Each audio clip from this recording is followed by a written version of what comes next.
Selamat pagi bro.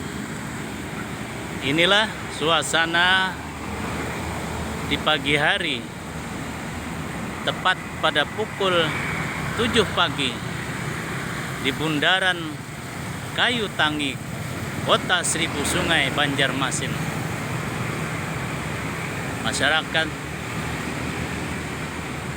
sedang bersiap-siap menuju kantor masing-masing untuk menunaikan tugas dan kewajiban sehari-hari. Kota Banjarmasin hari ini cuaca cukup mendung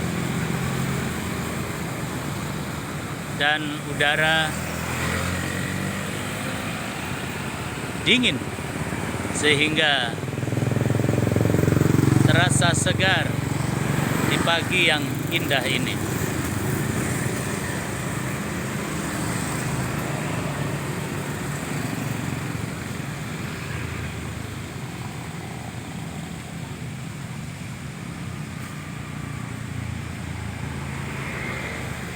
Fahmi Amrusi,